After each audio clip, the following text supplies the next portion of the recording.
All right. Hi, everybody. I've got Nadia Colucci with us today, and we are going to touch base and see what's going on in San Diego in real estate. If you don't know Nadia, she is a rock star in real estate and on social media. She's definitely an influencer. So if you're not following her, make sure you do so. If you don't know her, she's been doing real estate for over 15 years and has sold over $100 million in real estate. She's super fun to watch and listen to. She's on a lot of the real estate shows. I've seen you a lot on Smarter San Diego and just all over the place. So I really enjoy your perspective on this. You are with North Compass. Compass. Office? I'm sorry? Where's that office? We have our offices in Carlsbad. Perfect. And that's such a hot market right now. We're going to touch base on that.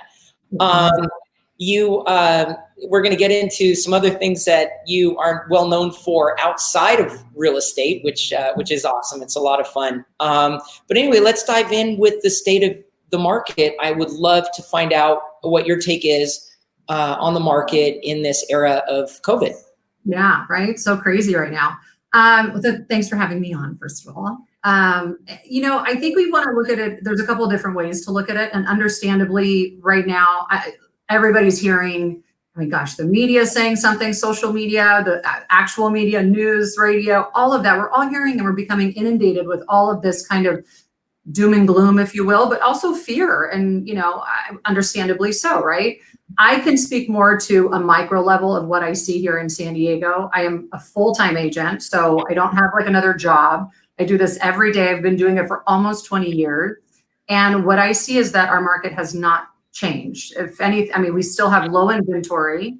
We still have a low amount of buyers that can, buyers that want to come versus sellers that want to leave. So what that ends up meaning logically even is the outcome doesn't lend to a panic here in San Diego. From my experience. And understandably, some buyers want to wait. They contacted me. We were hot and heavy looking in the beginning of March. And they're like, I kind of want to wait and see. Maybe they want to make sure that their job is still, fully functioning and valid here in a couple months. All understandable. And that's the smart thing to do, right? When you get a big change or a big piece of information like this worldwide pandemic, everyone kind of halts and says, all right, let me reassess and move forward from there. And that all makes sense. But I think now, as people have seen the actual statistics, the numbers that have been coming out, there is a little bit more of a looseness about reopening, cautiously, but reopening and getting back out there. I got to say, Philippe, that all of our listings have still closed in record times during COVID-19. And we price, not because we underprice or overprice, I price it right to begin with, because the last thing I want to do is create longer market times, especially right now. Buyers will think something's wrong with the house and they don't want to see it. So every listing we've had closed within or sold within 2 weeks, and all of our escrows, look, there's a lot more steps we got to do now because of COVID, some more documents, but for the most part, it's all full steam ahead, the same as it was in January. One of the interesting stats that I read about Carlsbad is that the days on market is cut nearly in half. So the few houses that are coming on the market, instead of say 35, 36 days on average last year, it's only about 18 days now. So they are flying off the shelf, so to speak, like toilet paper. All over North County, for even South County was experiencing the same thing. We saw this property come up and my client contacted me. It was a 3-bedroom, 2.5 bath, kind of vista outskirts of like Shadow Ridge and Carlsbad there. First day had 6 offers on it. The second day, my client was hopeful to see it. There were 16 scheduled showings already. Mm-hmm. And that's insane. So, you would think that people, if I didn't own a home and I was stuck in a rental right now and I'd been wanting to, and I knew that I was going to be spending more time at home and I knew that my job was secure, I definitely want to invest in a home. It is time and time again, the best long-term investment you can make. So if you were looking to do that, and with the low interest rates that we have, this is the great time to still take advantage of that. I don't see a lot of fire sales from sellers panicking. I don't know if you've seen the same, or obviously the stats you just shared prove that doesn't exist right now. So yeah, other than low inventory, there's no reason not to buy if your job is secure. Like you said, interest rates are low. We're at such a funny time that it's almost assuredly going to, when buyer confidence comes back in a big way after this, I think the market has nowhere to go but up. I mean, that's what a lot of people are saying too. I think you can find an outlet to justify whatever it is that you feel, to be honest. And I think it's unique to each person's individual situation. So like you said, if job employment is secure, if they were looking, if they were kind of browsing, sure, why not wait a couple months and see and feel more secure? But people always ask me like, well, what are you watching? What are you seeing? I'm like, I'm watching the same things you all are, but it's a matter of putting it into perspective with what makes sense for you individually. So like, for example, if you were going to invest in a huge factory, right? And the higher ups invite you in, you're in this great conference room and they're in their 3-piece suits and it's a catered lunch and they're trying to wine and dine you, like, great, right? I would also then want to spend more of my time down with the factory workers, the people on the front line, understanding what they see. Do they see quality control issues? Because that's my future investment. And I want to talk to the people like boots on the ground. Well, that's who you're talking to, right? That's what we do. We're boots on the ground. You're busy. I'm still very busy. I mean, we've experienced some kind of a slow because I think some buyers are waiting, but not drastic. And our numbers are not there to prove that it is, affected the market significantly like people are worried it will at this point. So I'm pretty confident, and I think the consumer confidence is up as well. Yeah, we're bringing in more home inspectors just because we anticipate a big rebound. So we're going to bring in some more inspectors. Now, of course, things are a little bit different, though. I mean, let's not, sugarcoat it. The whole process of buying a home is certainly different. So I can share what we're doing on the inspection side and what people who haven't been through this process in a while may expect. But from your perspective, how has the process of buying a home changed? Well, I think it's shifted people's outlook, like in a sense of comfort regarding how they navigate. I mean, so people are social and real estate is very social. So I think, that's hard for people to balance, I think. But as an agent, we were always and have been and pride ourselves on being a tech savvy firm and with marketing and all of that already, as you mentioned, with social media things you've seen. So it's not even too much of an adjustment for us, but there's so many tech savvy ways now and apps that we can use to kind of better help people walk through a property without ever having to step foot in it. Mm-hmm. So we already had a lot of that in place. Now I can just tailor it specifically to each client. Everyone's different. Some are more tech savvy than others. So we've adjusted a little bit there. And of course, we're fully prepped. So depending on the client's comfort zone, I'm prepped with masks, gloves, booties, all of that stuff when we do our face-to-face. And it's about putting things into perspective again. And if you're willing to go to the grocery store for 15 minutes and walk around 20 strangers, you'd probably be willing to walk into a stranger's house that's for sale, that with booties on, a mask, gloves, and not really touch anything. I had a listing that my agreement with the seller was that I would open all doors and drawers that the buyer wanted, and I would just sit there and they wouldn't have to touch a thing, and they'd take off their booties at the end, throw it out, and have the mask on. I mean, we're taking every precaution possible. And, I missed the social part of it, but again, it's just a little bit of a shift, and now I get to be social via, StreamYard, Zoom, and, FaceTime. That's the same with our guys. Most of all of our inspectors, and I think most home inspectors in general are pretty. They like to teach buyers. And what's the number one thing we always hear realtors say? I learn something new at almost every inspection, right? Mm-hmm. There's always something that comes out. So our guys love to teach and share what they learn, and it's been really hard for them to just kind of go into these vacant homes because we have been asking, and sellers have requested that nobody's in the home but the inspector. Get in. Be sanitary, wipe up everything when you're done, and get out. And so it's been a bit of an adjustment where our guys can't share everything that they know, but we are still doing summaries either, like you said, online, FaceTime, or on phone, or even out front, if they're comfortable with that. But that has changed. Now, what do you think is going to stick as far as the new ways of selling houses? A lot of Matterports kind of they were in place before, but I think it's become more popular. What kinds of things do you think are going to stay in place now moving forward? Well, it's something we did quite often, and we get most of our business comes from referral, and a lot of that is like, hey, my friend's moving into San Diego from Oregon, or wherever, and so we were already prepped on how to handle someone coming in without physically being here. So I usually used to do quick videos for clients and walk through a property because it takes me no time at all to run over there, show them a property up front, even before they fly into town, to make sure that when I have them here for those 2-3 hours, we're looking at places they already want to see, that's already now up on their top list instead of their fertile list, if you will. So that's already helped. I feel that will stay and continue. I think that we'll still I think people will always be cautious, and some people have to, if they have health concerns, they should be, and that will continue to happen. And they have, of course, every right to continue to do so. Like I said, we take all precautions, and so we feel comfortable going in and out correctly and being able to send over a video. We do FaceTime lives as well on a new listing, so people can ask questions. Someone was like, hey, are those cupboards on the front side of the island? I'm like, they are. How deep are they? I don't know. Let me get my measuring tool and we'll find out. So, but that helps people understand kind of a spatial reference. Sure. Also, they have 3D imaging, which we've been using for a long time, which I love. It's basically, you look at a 3D image of a home like this, and then you click, and you can, just with your mouse, dictate if you look up, down. It's the next best thing other than being in the home. And I think that works well for buyers, but I still think most buyers want to physically walk their property, as they should, if they can. Yeah. It's like driving a car that you want to buy. Unless you already know the car and you're just going to buy another one, you kind of want to test drive it a little bit. For sure. Yeah.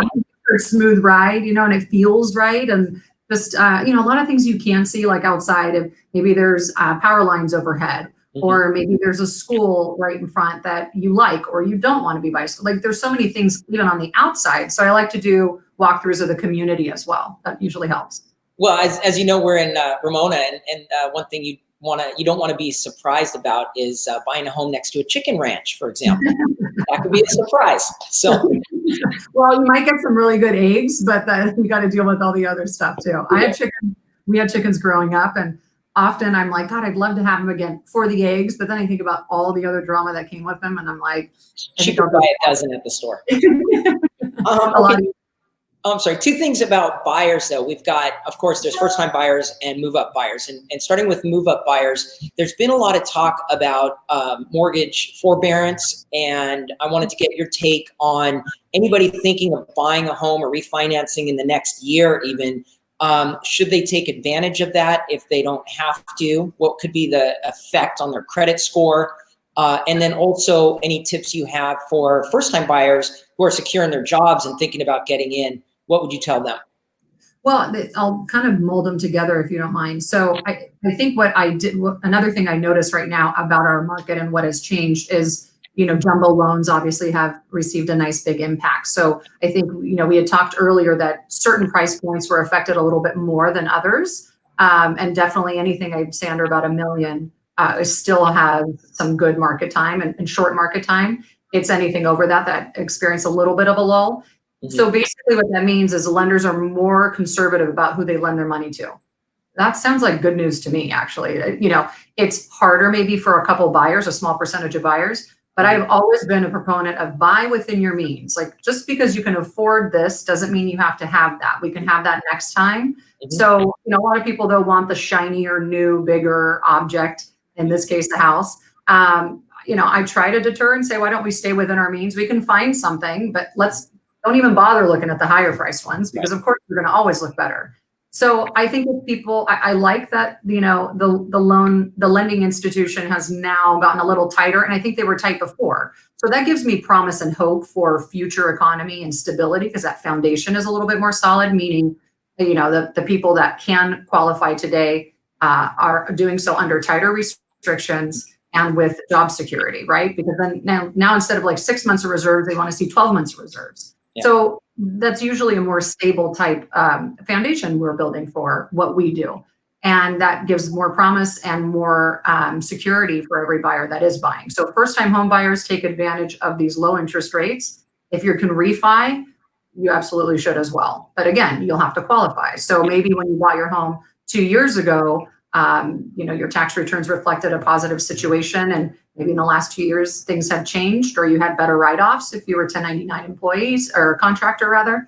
So it all depends. And again, we go back to that unique situation, but yeah, absolutely. That's why, people take advantage of the market being a certain way, and definitely do so, right? Because it's all savings for them monthly. And it really is better for a buyer to get into a house that they're well qualified for, so they're not struggling, they don't become house poor, and they're not stressed over the payment, or if anything fluctuates in their finances, can really be devastating if they're buying right on the edge. That's what happened, in 06, 07, 08, that caused so many problems for so many people. They were right on the edge. So any contraction, and they were up, they were upside down. They were out, yeah. And also, just you guys come in and do like a great home inspection. What I always respect about the way you guys handle your home inspections is you don't come in and scare buyers, but you relay everything to the buyer. But it's all realistic. It's like, you're not going to find a 20, 30-year-old home that doesn't have some issues. And sometimes I find buyers are like upset if you didn't find a bigger issue, because they were hoping to maybe, get a credit or something. Yeah. No, I'm happy if there's nothing there, but there's always going to be something. It's just a matter of how big it is and how big of a deal you make it, or it's how it's related. So, and something you guys do so well is educate the buyer to understand that maybe out of 10 homes you do, 7 of them always have a condensation leg that's missing or something. So it's not a big deal, but it can be fixed, and can be fixed, efficiently and cost effectively. Exactly. And every house is right for someone, just may not be that person, but it's right for somebody. Yeah. And speaking of inspections and the transaction, one of the things that we always say is whoever gets the home inspection first has the upper hand in negotiation. And we have seen a big uptick in pre-listing inspections. And you had brought this up a couple weeks ago. We're seeing that a lot more sellers are getting the pre-listing inspection, and we think it's a great idea. It doesn't matter so much to us. It's not a sales pitch, because whether we do the inspection for a buyer or a seller, it's still an inspection. Right. We think it really puts power back in the hands of a seller, and taking control, finding out what is wrong with their home, and get out in front of it, and usually can fix it for hundreds or even thousands less than if they wait till the 11th hour when the buyer brings in an inspector and the seller's over a barrel, and now they're asking for massive amounts of money. What's your take on that? You pretty much nailed exactly what I said in my little IGTV shoot that I did. There are, especially right now, because everyone most likely knows that they're going to be selling, and they have some time. They also have some time at home. So a lot of those things can be done. A little punch list can be done. You can have a handyman come in. You can now shop your vendors better than, like you said, when you're in the middle of an escrow, you've got 3 days to get back to them. Everyone's like, well, how much does a window cost to replace? And I'm like, well, it depends on the size. It also depends, are we doing the frames? And now you got to find a couple window vendors to get there in 3 days. Yeah, good luck. Like it takes time. So I think you're 100% correct. It's a great tool. It's a great tool always, regardless of COVID-19. But given that we are home now more, that's one of the things that we have now encouraged our sellers to consider upfront, because knowing we have a little bit more time, and all of our sellers have contacted us a little, earlier than usual, and say, hey, we're looking at wanting to sell this summer. What are your thoughts? So I usually share that with them. I said, you've got 3 more months, like, let's do it. So I think it's a great tool always, more so now. And I do think that it does put a little bit of control back on the seller, or for the seller. Yep, absolutely, 100%. Couldn't agree more. Okay, one of the things I teased at the beginning that I wanted to share with everybody, if you haven't seen Nadia's hobby of keeping her Christmas tree, I guess it now really is a holiday tree, keeps it up all year and decorates for each holiday, and they're amazing. You even got on Rachel Ray from the exposure of that, right? Yeah, it's been fun.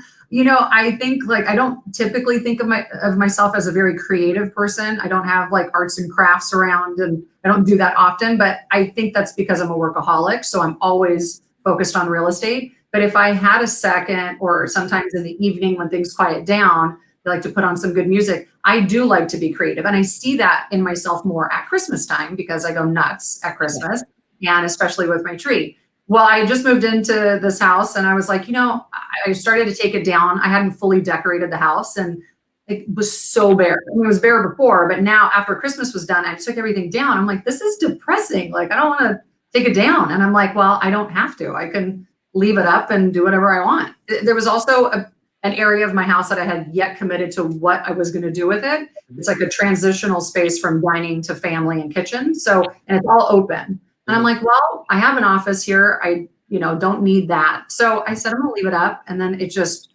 took off from there. So I even did a COVID tree because everyone was asking for one. Yeah, it's my least favorite tree of them all. Yeah. I think I put like 2 little things on there just to, I don't know if we want to celebrate this moving forward, but that's but it definitely marks a time in history and a time in life. And it was another thing to, I did it in celebration of all the hardworking people that are still fighting for us out there on the front lines. So for me, it was a fun thing to celebrate them and to bring a smile to people's face because we all could use some comic relief. Well, to wrap this up, you're an optimistic person. What do we all have to look forward to starting now and moving forward, both whether you want to say something about real estate or just, San Diego in general? What do you have to be optimistic about? Well, thank you. I think there's a lot. I think San Diegans have proven to be resilient in the past and will continue to do so. I have no doubt that this great city of ours and the people behind it and the people behind this great country, like I really have faith that we will survive this. We've survived much worse. Just for put things into perspective, my 92-year-old aunt who was alive in World War II said to me, she goes, "Sweetie, I've survived much worse than this. We'll be okay." And I thought and I think about all the stories she shared with me growing up and being able to go back and visit where, my family's from and seeing it, it really helps put things into perspective for me. I would say, keep an open mind, do your research, listen to all the different outlets, but use your own common sense, use maybe some of the statistics we shared with you. We're on the front lines. We're not seeing that. Remain positive that way. Buyers, I know you're looking for that deal of a lifetime right now. Unfortunately, we're not seeing prices drop enough for you to have that. So if it is important for you to own a home, create a great long-term asset, then you should take advantage of these low interest rates and do so. And sellers, get a pre-home inspection. I love it. All right. Well, you're a rock star. Anybody who wants to reach out to Nadia, I'm putting her contact information and ours on the ticker at the bottom here. And I just want to thank you and wish you the best and be safe and continue success for the rest of the year. I think it's going to end strong. So thank you for being here today. We'll see you at the next home inspection. Okay. Take care. Take care. Bye. Thanks, everyone.